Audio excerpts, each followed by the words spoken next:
अस्सलाम वालेकुम नाज़रीन, मैं शाहिद मुस्तफ़ा और प्रोग्राम अवामी मसाइल। आज हम अवामी मसाइल में बात करेंगे बल्दियाती उमूर की अदायगी और अवामी मसाइल के हल की क्या सूरत हाल है।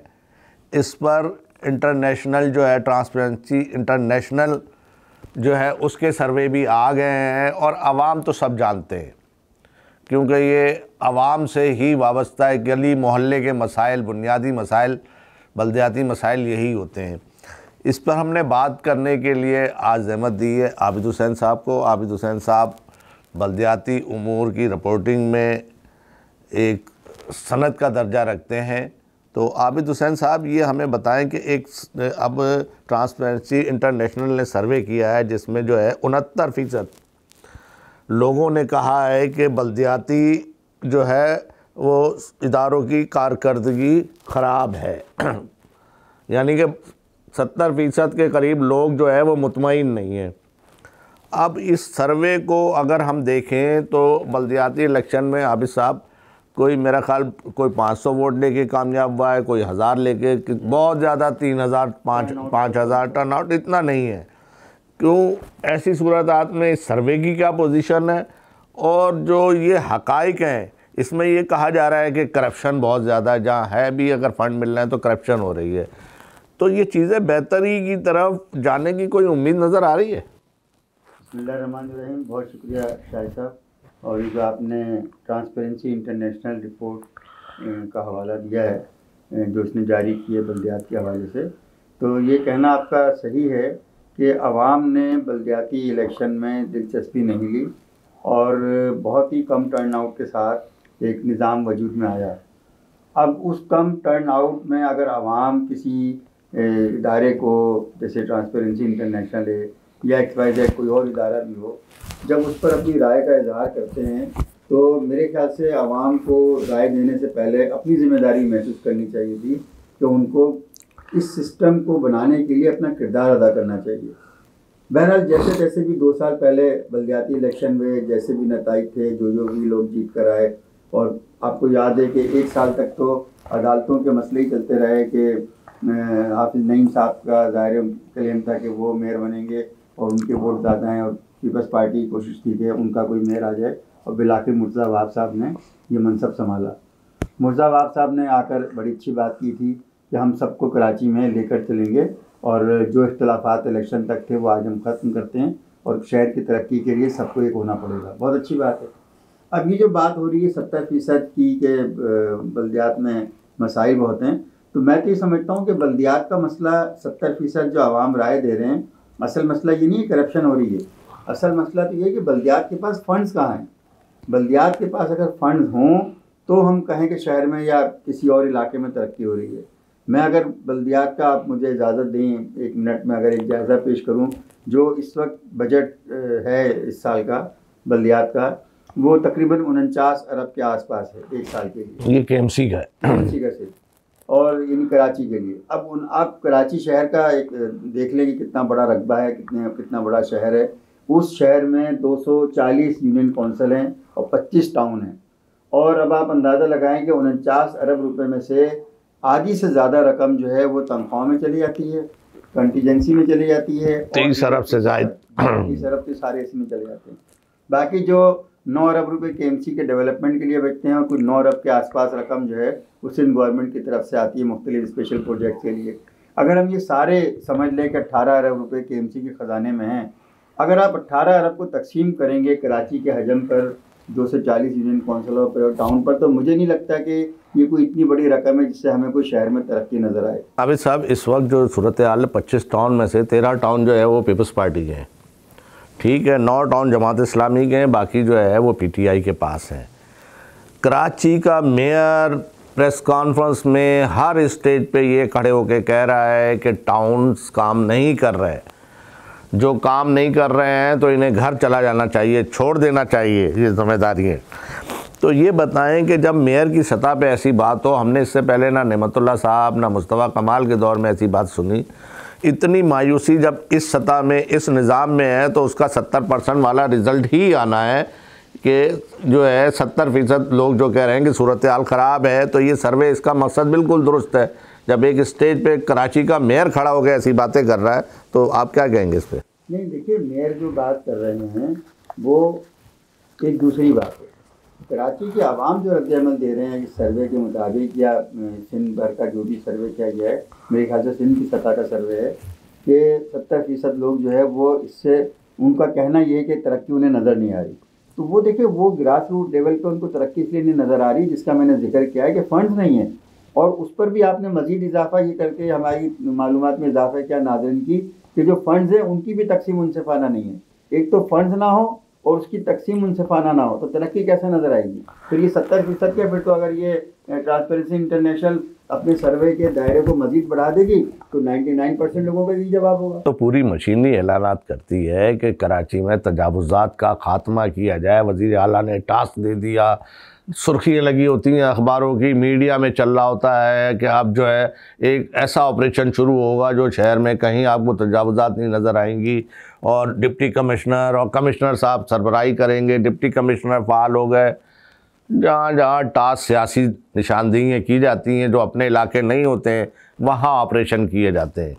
तो इस तरह आप हुकूमत की रिट की बात कर रहे हैं, तो रिट का तो ये सूरत हाल है कि वज़ीर आला 10 दफ़ा ये बात कर चुके हैं, तो वज़ीर आला को ख़ुद अपनी रिट का ख्याल नहीं है, सूरत हाल कैसे बेहतर होगी? मैं यही आपसे अर्ज़ कर रहा हूँ कि अगर कोऑर्डिनेशन का इतना गैप है तो उसको ठीक करना चाहिए।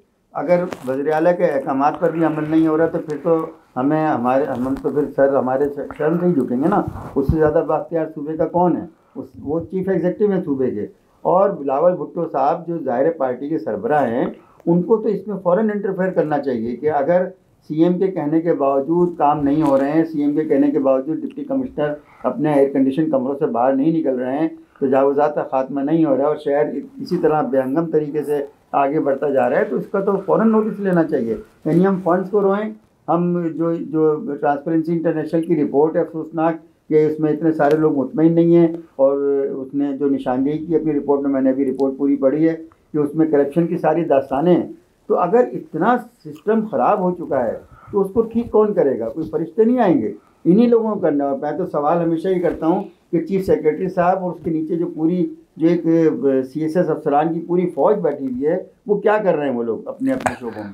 पाकिस्तान जब से क़याम पाकिस्तान का हुआ है, उसके बाद यही पाकिस्तान को चला रहे हैं। तो पाकिस्तान पे जो है आप बता दें कि इनके जो इनकी परफॉर्मेंस है वो देख के की जा सकती है। इस शहर में देखें आबिद साहब, आप DIG ट्रैफिक जो है कहते हैं कि जिनके पास लाइसेंस नहीं है उनकी गाड़ियाँ जब्त कर लें आप। इस शहर में सारे रक्शे बगैर लाइसेंस वाले लोग चला रहे हैं, बगैर नंबर प्लेट वाले चला रहे हैं, समझे? तो इसका मकसद सिस्टम चल रहा है ना आबिद साहब। अगर लोग बातें कर रहे हैं तो ऐसे ही तो नहीं कर रहे हैं। मैंने कब इनकार किया कि सिस्टम नहीं चल रहा? मैं तो ये कह रहा हूँ कि ऐसी बातें जब सब जगह आम है तो उसको खामी को दूर कौन करेगा? अब आपकी गाड़ी भी नंबर प्लेट का नंबर सही नहीं है, तो उसको तो आपको तो रोक के अगर कुछ हो गया, मिट गया है, या तो उसको आपको तो चालान कर देंगे।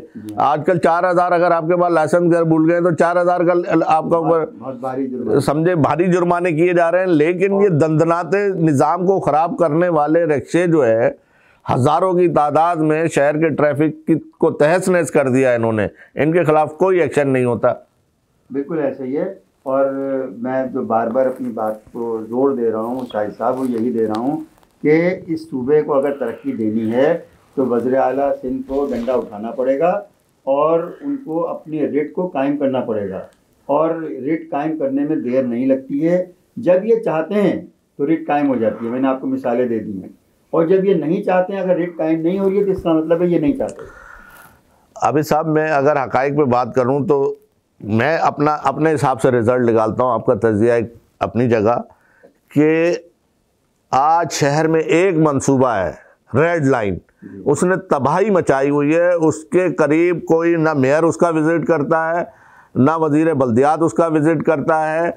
वो दायरा है शर्जील मेमन का, ना वज़ीर आला करते हैं। सबको पता है मसाइल क्या है, ना दिन रात काम करने का ऐलान करते हैं, नहीं होता। आप गुजर के दिखाएं, हज़ारों लाखों बच्चे हमारे जो है जामियात की तरफ जाते हैं, एक मलीर से लेके और MA जिन्ना रोड तक जो तबाही इस प्रोजेक्ट ने मचाई, लाइनें ये फाड़ रहा है। समझे। एक एक हफ्ते पानी नहीं आ रहा, लोग अरबों रुपए का टैंकरों के ज़रिए पानी ख़रीद के इस्तेमाल कर रहे हैं। तो इसमें कोई पूछने वाले वाकई ही नहीं है, इस शहर को लावारिस कर दिया गया। ये बात तो बार बार लोग कह रहे हैं कि शहर लावारिस हो चुका है। आप स्ट्रीट क्राइम उठाकर देख लें, उसका रेशो कहाँ गया हुआ था।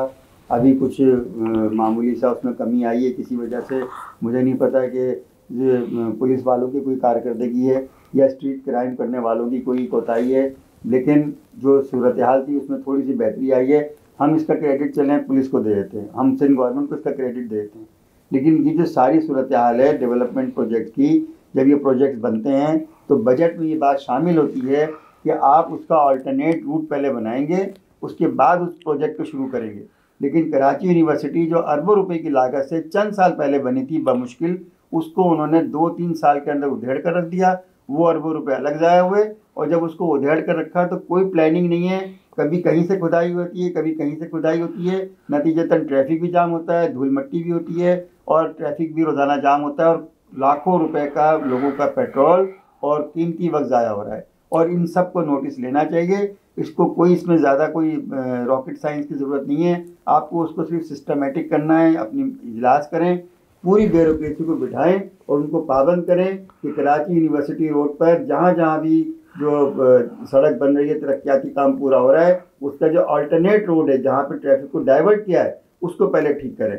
जब ये ठीक कर देंगे तो मामला ठीक हो जाएगा। देखें, जब कराची में सब्जी मंडी, ओल्ड सब्जी मंडी को सुपर हाईवे पर मुंतकिल किया जा रहा था, उस वक्त हम केडीए की रिपोर्टिंग क्या करते थे, तो हमारे सामने केडीए में प्लान बना कि जब हम इसको यहाँ पे मंडी को शिफ्ट करेंगे तो हम पहले इसके अल्टरनेट साइड रोड्स बनाएंगे, सर्विस रोड बनाएंगे। और वो इतने अच्छे रोड बनाए गए कि आज तक उन पर ट्रैफिक चल रहा है। वो भी टूट फूट का शिकार हैं, लेकिन उस वक्त इतने साल हो गए हैं, वो इतने साल तक रोड सही चला है। उसके जो एट ग्रेड रोड से बिल्कुल सही बनाए गए और सुपर हाईवे पे कोई ट्रैफिक डिस्टर्ब नहीं हुआ। लेकिन आज इतना बड़ा मंसूबा बन रहा है शहर के अंदर और उसके लिए कोई अल्टरनेट रूट नहीं है। मलिर एक्सप्रेसवे का मंसूबा है। आप ये देखें कि मैंने जो है 39 किलोमीटर का जो है विज़िट किया है प्रोजेक्ट डायरेक्टर के साथ, मुतबादिल रास्ता है। और हमें नियाज सुमरो साहब जो पीडी है उन्होंने बताया कि मेरा एक टैंकर, एक गाड़ी जो है शहर की सड़क पे नहीं जाती है। हमने पेट्रोल पंप, हाइड्रेंट पानी के हर चीज़ मुहैया की हुई है, यहीं से मट्टी उठाते हैं, यहीं। वो पूरा प्रोजेक्ट एक मिसाली कराची के लिए पाकिस्तान का एक जो है मिसाली मंसूबा है जो मोटरवे के मेयार का बना है और शहर के अंदर है और शहर से जा रहा है 39 किलोमीटर है। ये अच्छा इजाफा, ये क्रेडिट है। तो हम आपको क्रेडिट भी दे रहे हैं, हम आप पर तनकीद भी कर रहे हैं। लोगों को तनकीद करना, यही तो सियासत में जो है आज़ादी होती है। इस आज़ादी को भी अगर आप ख़त्म करेंगे और क्रेडिट देने, सिर्फ क्रेडिट वालों को जो है आप कहेंगे कि ये अच्छी सहाफ़त कर रहे हैं और अच्छी बातें कर रहे हैं, तो ऐसा नहीं है। सहाफ़त है ही है कि आप हकीकत पर रोशनी डालें, आप आवाम की बात करें, आप आवाम को। और ये काम तो सियासतदानों को भी करना चाहिए। तो मीडिया तो ये काम अपना कर रहा है, इसमें उसको जितनी परेशानियाँ होती हैं, जितनी मीडिया लोग के साथियों की मुलाजमतें जाती हैं सच बोलने पर, वो सब कुछ हो रहा है। लेकिन सच फिर भी बोला जा रहा है और सच रहेगा। तो हमारी हुकूमत को अल्लाह ताला जो है ये तौफीक दे सिंध की हुकूमत को कि इस तरह के सर्वे ना आए, बल्कि ये सर्वे आए कि हुकूमत की कारकर्दगी 70% अच्छी है, 30% तो काबिल बर्दाश्त है। लेकिन ऐसा नहीं है। बहुत शुक्रिया आबिद साहब।